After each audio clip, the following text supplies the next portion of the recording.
قاری عزیر صاحب حفظہ اللہ تعالی جو نماز کے حوالے سے آپ احباب کی اپنی اور ہم سب کی اصلاح فرما رہے تھے، تو نماز کا خلاصہ چند لفظوں میں بھی آپ کے سامنے پیش کر دیتا ہوں کہ تمام عبادات کا گلدستہ نماز، تمام عبادات کا مجموعہ نماز، اسلام کا ستون نماز، اللہ سے ملاقات کا ذریعہ نماز، دعا نماز، تحفہ معراج نماز، فرض نماز، گناہوں کی بخشش کا سبب نماز، جنت کی خوشخبری کا سبب نماز، فرشتوں کی بشارت کا سبب نماز، جہنم سے آزادی کا سبب نماز، جنت کی کنجی نماز، کامیابی اور نجات نماز، طہارت اور پاکیزگی نماز، ضبط نفس کی طاقت نماز، مساوات اور برابری کا سبق نماز، امیر کی اطاعت نماز، جہاد کی تربیت نماز، مرکز سے وابستگی نماز، غیر اللہ کا ڈر اور خوف نکالنے والی نماز، حقوق اللہ اور حقوق العباد کو صحیح بیلنس کے ساتھ پہچان کروانے والی نماز، اللہ کی رحمت، اللہ کی رضا اور اللہ کے قرب میں لانے والی نماز۔ دلائل کے ساتھ شیخ محترم اس بات کو ذکر کر رہے تھے، میں نے چند لفظوں میں صرف اپنا حصہ ڈالنے کے لیے نماز کی نسبت سے بات کی ہے، اور دوسرا عنوان میرا لکھا ہوا تھا 5 7 منٹ 10 منٹ جتنا اللہ نے توفیق دی، حقیقی اہل حدیث کون۔ پہلے تھوڑا سا قرآن سے تعارف سمجھ لے، اہل حدیث کون۔ اللہ نزل احسن الحدیث، اللہ رب العزت نے نازل کیا احسن حدیث کو، سب سے اعلیٰ بات کو، یعنی احسن الحدیث قرآن مجید کو کہا جا رہا ہے کہ اللہ نے نازل کیا جس بات کو، وہ کیا ہے؟ اللہ کی حدیث، اللہ کی بات۔ سورہ زمر آیت نمبر 23۔ دوسرا حوالہ فَلْيَأْتُوا بِحَدِيثٍ مِثْلِهِ، کہ اس کے مثل کوئی اور حدیث پیش کر سکتا ہے؟ اللہ کے دین کے مقابلے میں اللہ کے قرآن اور اللہ کے نبی کے فرمان کے مثل تمہارے پاس کچھ اور ہے کوئی؟ أَفَمِنْ هَذَا الْحَدِيثِ تَعْجَبُونَ، کیا تمہیں اللہ کی بات کے اوپر کوئی تعجب ہے؟ یعنی اس کو ماننے کے لیے تمہیں محبت چاہت کیوں نہیں ہے؟ فَمَا لِهَٰؤُلَاءِ الْقَوْمِ لَا يَكَادُونَ يَفْقَهُونَ حَدِيثًا، کہ اس حدیث کو سمجھے بغیر انسان کبھی زندگی میں کامیاب ہو ہی نہیں سکتا ہے۔ وَمَنْ أَصْدَقُ مِنَ اللَّهِ حَدِيثًا، اور اللہ رب العزت کی بات یہ بہت ہی سچی بات ہے۔ أَفَبِهَٰذَا الْحَدِيثِ أَنْتُمْ مُدْهِنُونَ، کیا تم اس حدیث سے سستی اختیار کر رہے ہو؟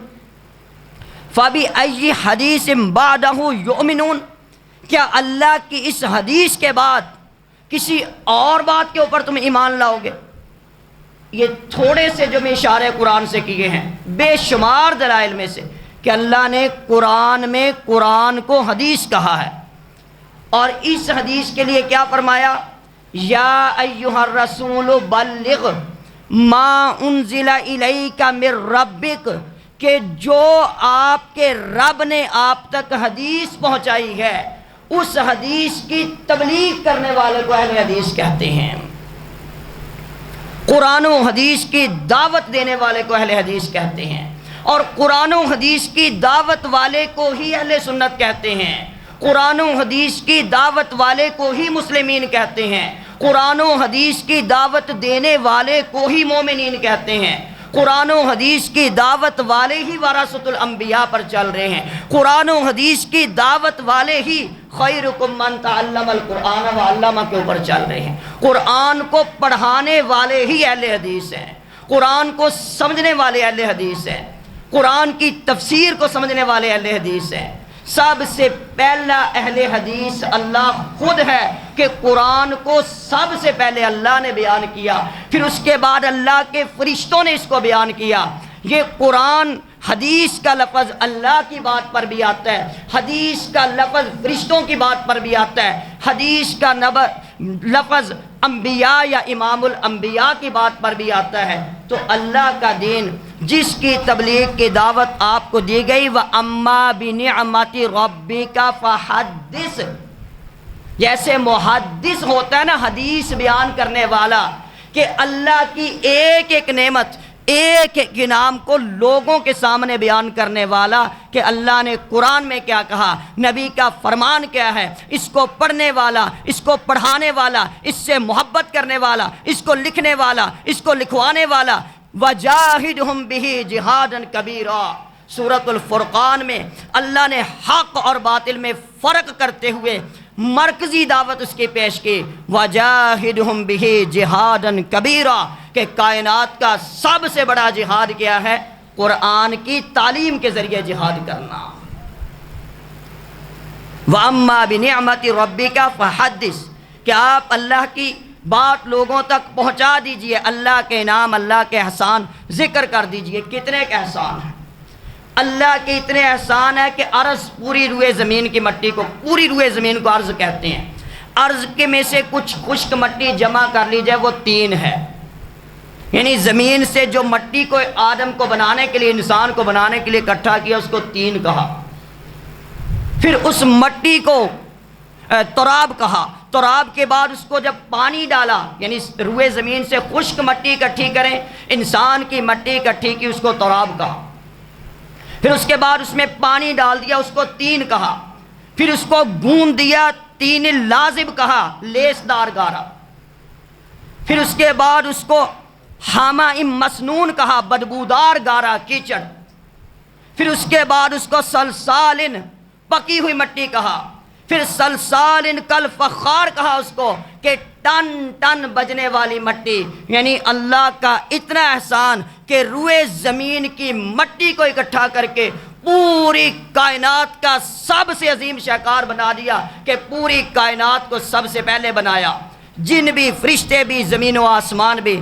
آخر میں اس شہزادے کو بنا کے کہا کہ اے فرشتوں، اے جنوں، تم بھی اس کو سجدہ کر، اور اظہار کرنا پڑے برملا پوری دنیا کے سامنے تو ڈر خوف بھی نہیں ہے۔ اہل حدیث جینا چاہتا ہوں، مرنا چاہتا ہوں، رہنا چاہتا ہوں، لیکن حکمت کیا ہے؟ ادعو الی سبیل ربک بالحکمہ، ڈاکٹر فرحت ہاشمی کو جانتے ہوں گے، لاکھوں اہل حدیث بنا دیے، لاکھوں کے عقیدے درست کروا دیے، لاکھوں کی بدعات چھڑا دی، لاکھوں کے شرک چھڑوا دیے، لیکن لیبل نہیں لگایا۔ محدثہ ہیں وقت کی، پیغام ٹی وی، مرکزی جمعیت اہل حدیث کے تحت یہ پروگرام ہو رہا ہے، ان کے بڑے بڑے کاموں میں سے حالات حاضرہ میں عظیم ترین کام پیغام ٹی وی کی دعوت۔ بڑے بڑے اہل حدیث کے لیبل نہیں ہیں، کام اہل حدیث کا ہے۔ ڈاکٹر ذاکر نائک کا پیس ٹی وی، قرآن و حدیث کی دعوت۔ تو اس لیے اگر کبھی ایسا معاملہ ہو کہ انسان حکمت عملی کے تحت بڑے بڑے بورڈ نہ لگائے، مسجدیں اللہ کا گھر ہیں، ان کو تقسیم کرنے کی ضرورت بھی نہیں ہے، ہر اللہ کا بندہ آ کے اللہ کے گھر میں جھک سکتا ہے۔ تو اس لیے ان چیزوں کو جب تک ہم سمجھیں گے نہیں تو پھر یہ چیزیں انسان کے لیے بڑا خطرناک بن جاتی ہیں۔ یعنی صرف کیا ہوتا ہے کہ جب حکمت آتی ہے کہ ادعو الی سبیل ربک بالحکمہ، انسان کو سمجھ آتی ہے، وَمَن یؤت الحکمۃ فقد اوتی خیرا کثیرا، اللہ رب العزت نے فرمایا جس کو حکمت عطا کر دی گئی اس کو خیر کثیر عطا فرما دیا گیا۔ من یرد اللہ خیرا یفقہہ فی الدین، اور جس کو اللہ کو جس سے محبت ہوتی ہے اللہ اس کو دین کی سمجھ عطا کر دیتا ہے۔ ایک بندے کو بے نمازی ہو، مشرک ہو، بدعتی ہو، حق تلفیاں کرتا ہو، رشوتیں کھاتا ہو، ظلم کرتا ہو، زیادتی کرتا ہو، ہمیں کوئی ضرورت نہیں وہ کیا کر رہا ہے، اس کی اصلاح کی نہیں۔ اگر ایک بندہ کام کرنے لگ جائے دین کا، مسجدیں بنانے لگ جائے، مدارس بنانے لگ جائے، حدیث پڑھانے لگ جائے، قرآن پڑھانے لگ جائے، تو ہم اس کے اوپر پوچھنا شروع کر دیتے ہیں اس کو کیا تکلیف، یہ اہل حدیث رہا بھی ہے کہ نہیں رہا، یہ کیا بن گیا، کیا ہو گیا۔ تو نہ تو کسی کو دکھانے کے لیے، اگر یہ شیخ صاحب جو نماز پہ کر رہے تھے نا بات، عقیدہ بھی دکھانے کی چیز نہیں ہے، عمل بھی دکھانے کی چیز نہیں ہے، اصل میں یہ اللہ کے ساتھ اس کا تعلق ہے۔ انما الاعمال بالنیات۔ ایک متشدد بندہ اگر وہ فتویٰ لگاتا ہے، میں مثال ایک آدھ کے ساتھ اپنی بات کو ختم کر دیتا ہوں۔ 99 بندے قتل کیے ایک بندے نے، اور 99 بندے قتل کر کے ایک مفتی صاحب کے پاس چلا گیا۔ جاہل مفتی تھا، متشدد مفتی تھا، شرک کے فتوے کے بغیر سکون نہیں ملتا تھا، کفر کے فتوے کے بغیر اس کو چین نہیں ملتا تھا، بدعت کے بغیر جہنمی بنائے بغیر چین نہیں ملتا جس مفتی کو۔ تو ایسے مفتی کے پاس گیا تو اس سے پوچھا کوئی توبہ توبہ ہے؟ اس نے کہا 99 قتل کر کے توبہ کی بات کرتا ہے، کیسی باتیں کر رہا ہے تو جہنمی ہے۔ کہا اچھا کوئی بات نہیں، اگر 99 قتل کر کے جہنمی ہو تو 100 بھی ٹپکا دیتا ہوں۔ بیڑا پار کر دیا۔ پھر اگلے بندے کے پاس گیا، ابھی بھی دل میں ڈر ہے کہ توبہ کرنا چاہتا ہوں۔ لا تقنطوا من رحمت اللہ، اللہ کی رحمت سے مایوس نہیں ہونا۔ ان رحمتی وسعت کل شیء، اللہ کی رحمت بڑی وسیع ہے۔ کتنی کی وسیع ہے کہ ایک بندے کی سواری مع ساز و سامان اس کے ساتھ ہے، گم ہو جاتی ہے۔ بڑے تلاش کرنے کے بعد اچانک تھک کے بیٹھا ہوا آنکھ کھلتی ہے، سواری سامنے، خوشی میں کہتا ہے اے اللہ تو میرا بندہ میں تیرا رب۔ شرکیہ کلمات، کفریہ کلمات، لیکن اللہ کو نیت پتہ ہے کہ یہ خوشی میں سمجھ نہیں سکا جو الفاظ ادا کر رہے ہیں۔ اللہ کے نبی نے فرمایا جو بھولا بٹکا، بے نمازی، مشرک، بدعتی، رشوت کھانے والا، حق تلفیاں کرنے والا، بہنوں کے حق دبانے والا، بیٹیوں پر ظلم کرنے والا، ہمسائے پر ظلم کرنے والا، ایسا بندہ توبہ کرنے کے لیے اللہ کے پاس آ جاتا ہے تو اللہ کو اس بندے سے جتنی اس کو خوشی ہوئی تھی اس سے بھی زیادہ خوشی ہوتی ہے۔ ہم تو بلاتے ہیں بدعتی ہو تو بدعت چھوڑ کے قرآن و حدیث کی طرف آؤ، سچے اہل سنت بنو، مشرک ہو تو شرک چھوڑ کے توحید کی طرف آؤ، بے نمازی ہو تو نماز کی طرف آؤ، قرآن سے محبت سے فہم سے قرآن کو پڑھتے نہیں تو پڑھنے کی طرف آؤ۔ اگلے بندے کے پاس گیا تو اس سے کہا کوئی توبہ ہے؟ اس نے کہا یہ ماحول چھوڑو، فلاں بستی میں چلے جاؤ، توبہ کرو قبول ہو جائے گی۔ تو اس بندے کی ایسی توبہ کہ صرف ابھی راستے میں ہے، فوت ہو جاتا ہے، تو اس کے باوجود جنت کے فرشتے بھی حاضر جہنم کے بھی، تو جنت کے فرشتے لے جاتے ہیں۔ تو اس لیے کتنا، بالکل آخری بات کرتا ہوں کہ اللہ کے نبی علیہ الصلوۃ والسلام کے صحابی نے کلمہ پڑھنے والے کو، کلمہ اس نے پڑھا، جنگ کے دوران پڑھا، اس نے قتل کر دیا۔ اللہ کے نبی کے پاس یہ معاملہ گیا تو اس نے فرمانے لگا اللہ کے نبی وہ تو ڈر کے کلمہ پڑھا تھا۔ آپ نے فرمایا اشققت قلبی، اوہ تو نے اس کا دل چیر کے دیکھ لیا تھا کہ اس نے زبان سے کلمہ پڑھا ہے۔ ہمیں آج کلمے کی قدر کا ہی پتہ نہیں ہے۔ ہم کلمہ پڑھنے والے کو دل سے بندہ کلمہ پڑھتا ہے، زبان سے اقرار کرتا ہے، عمل کے اندر اصلاح کی ضرورت ہے۔ ہم عبداللہ بن ابی کے منافق کے ساتھ ملا کے چھوڑتے ہیں، ہم ابو جہل کے ساتھ ملا کے چھوڑتے ہیں۔ اصلاح کی ضرورت ہے کلمے کی نسبت سے کہ کلمے کے تقاضے کیا ہیں، کلمے سے اصلاح کیسے ہوتی ہے، کلمہ حکمت کیا بتاتا ہے، کلمہ جوڑتا ہے کافروں کو، عیسائیوں کو۔ تعالوا الی کلمۃ سواء بیننا و بینکم، ایک کلمے کے اوپر اکٹھے ہو جاؤ۔ تو اس لیے یہ جو چیزیں ہیں ہمیں ایسے ہی، میں تو آخری بات یہی کرتا ہوں کہ اگر بندہ صحیح فہم سمجھ آتا ہے قرآن و حدیث کا، پھر اس کا فتویٰ کمزور پڑنے لگ جاتا ہے اور تقویٰ بڑھنے لگ جاتا ہے۔ اور جب قرآن و حدیث گلے کے اوپر ہو، رسمی سنا ہو، ترجمے پڑھے ہوں، مرضی کا پڑھا ہو، تو پھر بندے کا فتویٰ بہت بڑا ہوتا ہے اور دوسرے کو جہنم سے پیچھے بریک بھی نہیں لگنے دیتا۔ اس لیے قرآن تقویٰ سکھاتا ہے، قرآن ایمان سکھاتا ہے، قرآن ایمان اور جو تقویٰ سکھاتا ہے وہی اصل دین ہے۔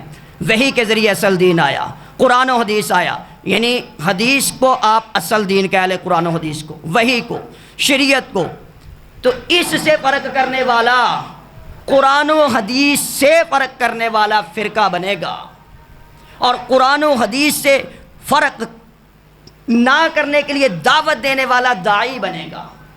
کمزوریاں ہر انسان میں ہیں، ہر انسان میں کمزوریاں ہیں، لیکن ہمیں لوگوں کو دعوت دینی ہے۔ اور الحمدللہ ہمارے طلباء و طالبات ان معاملات کے اندر بالکل شرح صدر، یعنی بڑے بڑے لوگوں سے مجلہ انتخاب طلبہ گواہ ہے اس کا، طالبات کے تبصرے، طلبہ کے تبصرے، افراد کے، لوگوں کے، کہ جنہوں نے کہا کہ ہمیں توحید سمجھ محمدی مدرسہ میں آئی ہے، ہمیں پتہ ہی تب لگا کہ شرک کیا ہے، توحید کیا ہے محمدی مدرسہ میں قرآن پڑھ کے، ہمیں مطلب فرق کی رسم اور دین کا قرآن پڑھ کے سمجھ آیا کہ اصل دین کیا اور رسم کیا ہے۔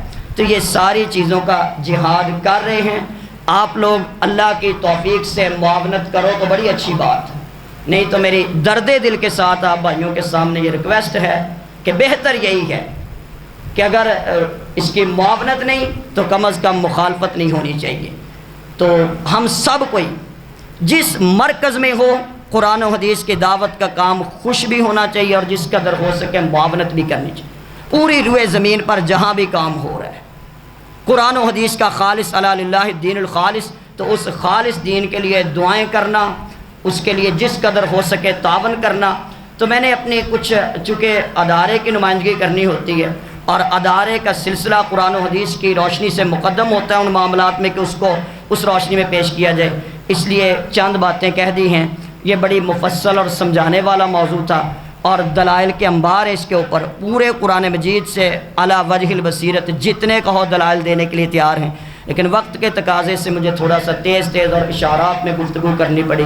تو جو کمزوری ہے وہ میری طرف سے ہے، جو کوئی خوبی ہے وہ میری نہیں، وہ اللہ کی عطا کرتا ہے، وہ اللہ کی توفیق سے ہے۔